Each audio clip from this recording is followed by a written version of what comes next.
Nakapunta ka na ba sa ibang bansa or sa ibang lugar and you feel isolated or you feel like you're different in that place and then you cannot shake off that feeling, especially kung kayo ay bago pa dun. That's what I felt when I first came to Canada, and it took years bago ako nakapag-adjust dito. And if you are in that situation right now, I would suggest na you watch this video. Maybe I can contribute something positively to your situation na you will feel better about what you're feeling right now. And also you can share this video to someone who is in the same situation with what you are experiencing so they can get something from this video as well. So without further ado, let's jump into my experiences dito sa Canada and how I felt when I first came here or in my first several years of living in Canada. So the first thing na na-feel ko talaga nung dumating ako dito sa Canada is yung homesickness or feeling of family separation, because physically you are being separated from your family back home in the Philippines. Sa sitwasyon ko, I had my husband already here in Canada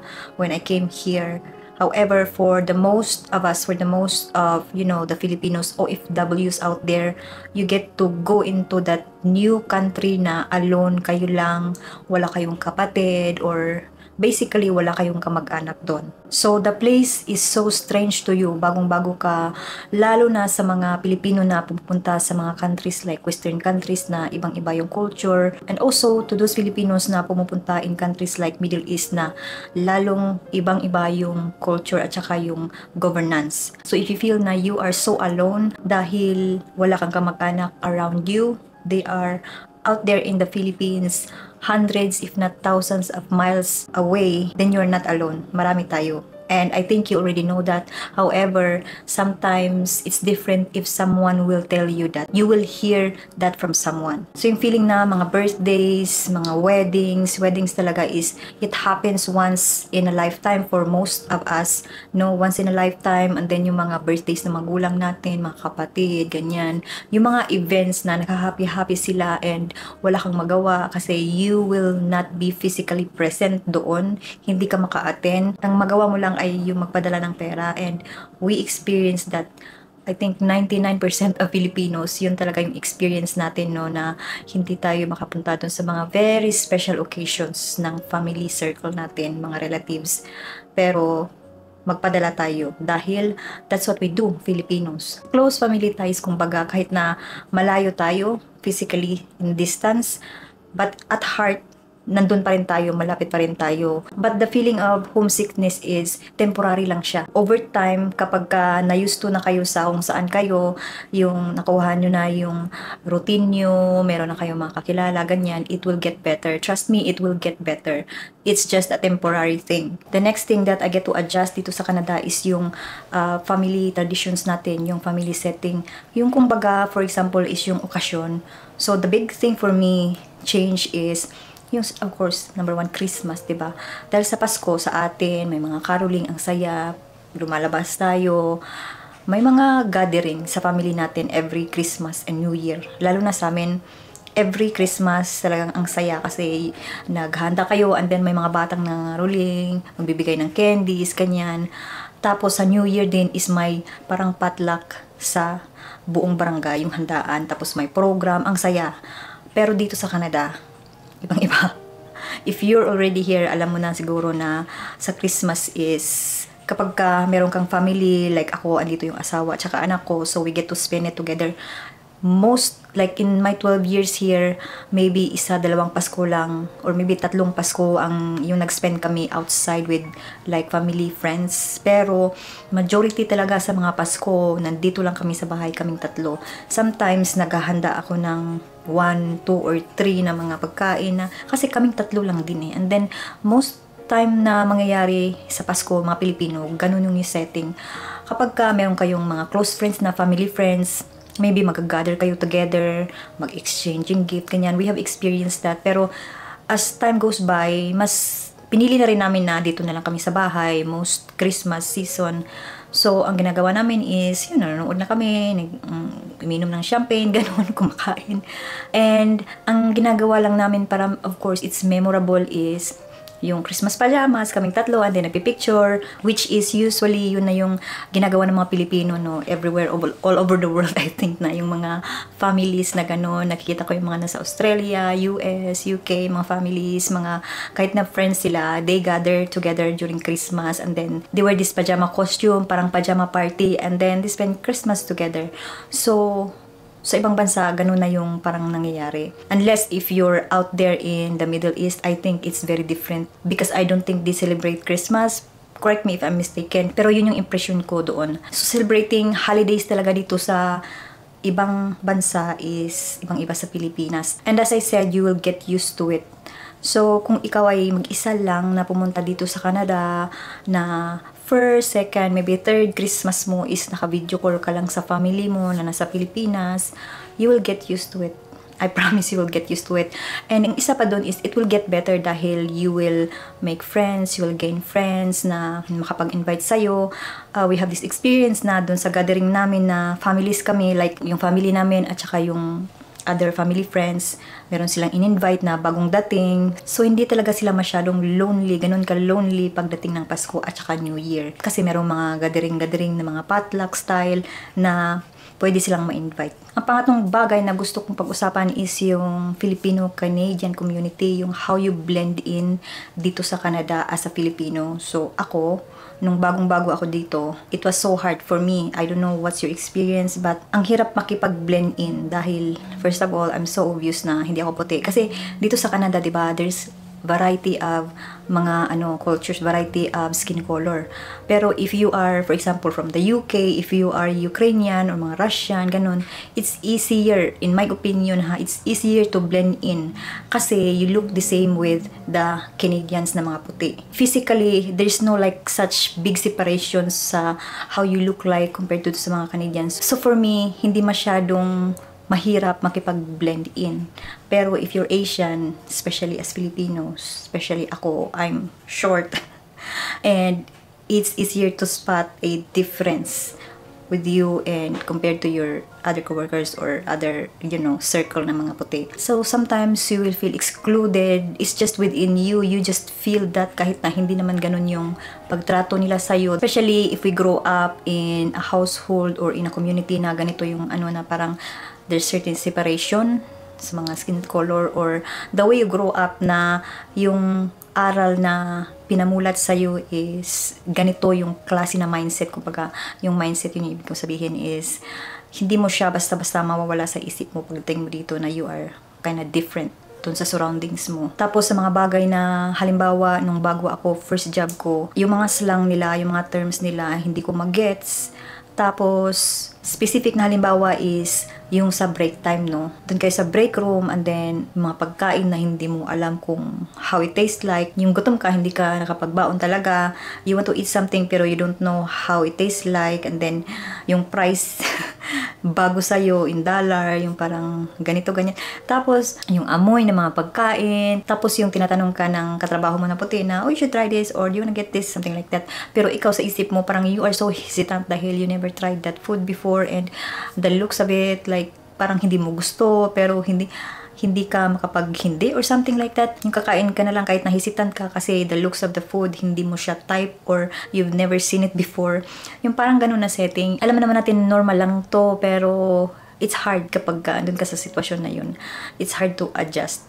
Pero makakapag-adjust ka din and it will take time. As I said, it will take time. Sometimes yung iba, madali lang sila makapag-adjust kasi especially ngayong mga panahon na to, yung mga Pilipino dito marami na. Parang yung mga puti is they used to the Filipino way already na alam na nila na ganito ganyan because they have worked with a lot of Filipinos already. So kung parang kumbaga they used to na ganito yung mga Pilipino pagbago na alam na nila din kung paano, mag-act in a way kapag bago yung Filipino na kasama nila. So for me, back then, it was harder to adapt than today na marami na talagang Pilipino. I don't know, millions of Filipinos already in Canada if I'm not mistaken. So yan ang isa sa mga bagay na kailangan nating i-adjust sa Canada and that's what I experienced personally. Sa isip ko kung ako lang mag-isa dito, when I arrived here, wala akong asawa na nandito na talaga. Maybe it will be 10 folds harder for me to adjust kaysa sa meron ka na talagang family member, at least isa na nandito. Ang susunod na gusto kong pang-usapan ay yung parenting dito sa Canada. Dahil if you don't know, dito sa Canada, kids are more protected in my opinion. Kasi dito sa Canada, yung mga batas talaga na nagpro-protect ng mga bata is, it's really in a high priority in my opinion, na nakapagka halimbawa nung sa school, yung teacher ay makasend siya or maka-observe siya na yung bata or yung student niya is, for example, may pasa or mentally wala doon. Yung overall, may observation yung teacher na I think this child is experiencing neglect or ganon, or abuse, some type of abuse sa bahay. They will report that into child services, and maybe someone will go into your home and then they will do welfare check, and that's when they start to investigate if they see something is wrong with your household, dahil the child is really showing signs na neglect or na abuse, ganun. So it's different dahil as far as I know sa Pilipinas, hindi pa ganun. Dahil ang dami ko pang nakakita sa social media na even yung mga bata na they even passed away dahil there was already abuse happening. Maybe it's been happening for a long time, pero yung maybe neighbors or anybody concerning is hindi nag-report, or maybe they reported and then walang action. So, ibang-iba. So, that's how parenting is in Canada. And isa pa is the way you discipline your children. Sa Pilipinas, I think at this point, pwede pang mapalo. I think I heard a lot na pinapalo pa rin nila yung mga anak nila. Pero dito sa Canada, maybe you can get away with kurot if isang beses or like light lang siya, parang ganun. Pero yung mga palo talaga na it will cause marks, you shouldn't be doing that here in Canada unless gusto mong kuhanin yung anak mo ng child services and you will never see your child again, or you will never get the chance to care for your child again. And before you can get your child or children back na yung custody isa yun na talaga, you will have to go through a really hard process, difficult process to prove yourself that you are capable and you are worth your child, parang ganun. So, you have to be careful dito sa Canada, no, kung paano mo i-discipline yung anak mo, how you treat your children. Even sa bahay nyo, kapag laging narinig ng neighbors nyo yung commotion, ganyan, they may report it to like the police and they will do welfare check sa bahay nyo. So that's just my observation of the difference na na-experience ko dito sa Canada as a parent. The last thing I'm gonna talk about is yung day-to-day na adjustment dito sa Canada.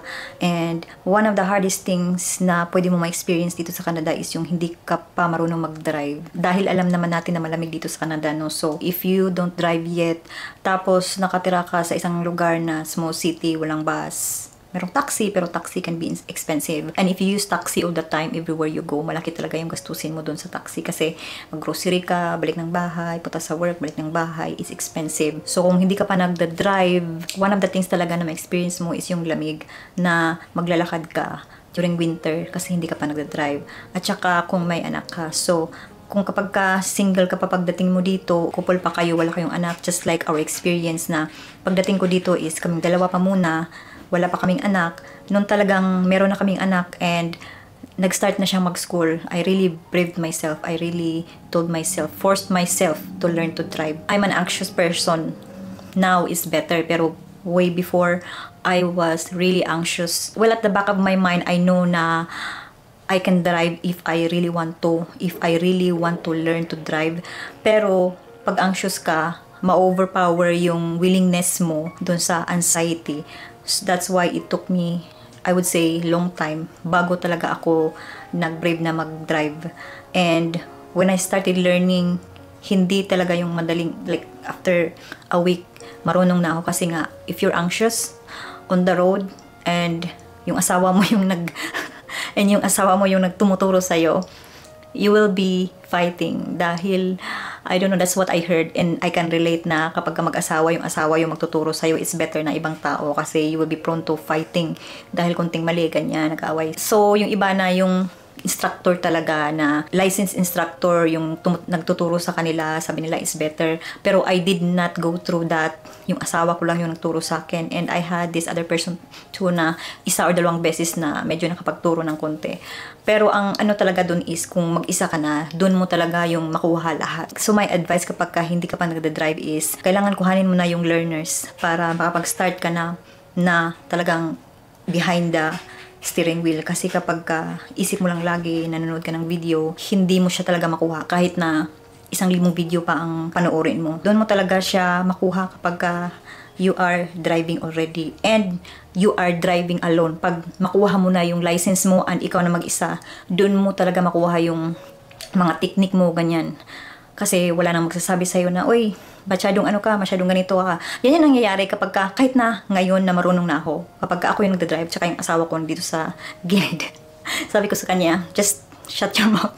Kasi he tends to say na, masyado kang nasa kanan, masyado kang nasa kaliwa. So doon mo talaga makuha kapag mag-isa ka. Yan, just my advice, no? Kasi dito na ako sa Canada natutong mag-drive. Day-to-day basis talaga na adjustment dito sa Canada is yun. Ang pinaka-major na experience ko is yung lamig. How to manage it kapag hindi ka pa nagda-drive. And one thing also na experience is, nung bago ako sa Canada, yung lamig, I didn't know how to layer up. Bundle up, yung layer talaga na clothing, ma-underestimate mo yung lamig. So, one of my worst experiences as well is yung nandun ako sa parang isang grocery store, nandun kami sa big city noon sa Saskatoon, and then I have to wait for the bus. So, yung bus is, di ba, oras-oras lang siya. May certain time lang siya na darating doon, and you have to wait. Kahit na maliit lang yung bus ng 10, 15 or 20 minutes, matagal na yun. It will feel like eternity kapag ka malamig and hindi ka pa marunong mag-layer up. So, naka-experience talaga ako na parang manigas na ako sa lamig, na parang matatanggal na yung mga tenga tsaka fingers ko. Dahil hindi ko pa alam kung paano yung tamang pag-layer ng clothing kapag ganito yung certain temperature. Kasi pag mahangin, yun yung makapag-cause ng super lamig. So ayun, that's how it feels like to be a Filipino in Canada. Well, ngayon na matagal-tagal na kami dito, talagang nakapag-adjust na talaga, I would say. And especially yung anak ko is grade 6 na, yung the way I handle like schools, like everything about school is nakapag-adjust na rin. And then for me kahit na ilang years na ba ako, from 2018 hindi na ako nag-work up to 2024. That's 6 years already na hindi na ako nag-work like outside. Self-employed ako pero I do it on my own. So yun talagang interactions with people, mga puti na everyday talaga na interaction is wala na for 6 years kasi hindi na nga ako nag-work. However, in my mind right now, na kapag for example, is I will go back to workforce, yung talagang physically is I will be in an office or like setting na you will work with someone in an environment like that. I would say na hindi na talaga yung gano'n na mag-adjust pa ako, no. I already got the hang of it. I can communicate with them well. I can be able to express myself really well.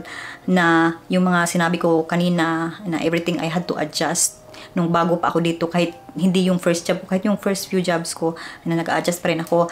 I think wala na yun. I think I already had overcome that. And if you are new here in Canada and you're experiencing those like adaptation, those changes, those struggles, I assure you, you will get through that in no time. Hindi mo lang mamalaya na pro ka na dito sa Canada. So that's just what I want to share today in this video. And I hope you guys find it inspiring in some sort. And I will really appreciate your feedback dito sa comments. And I will see you guys again sa mga next videos ko.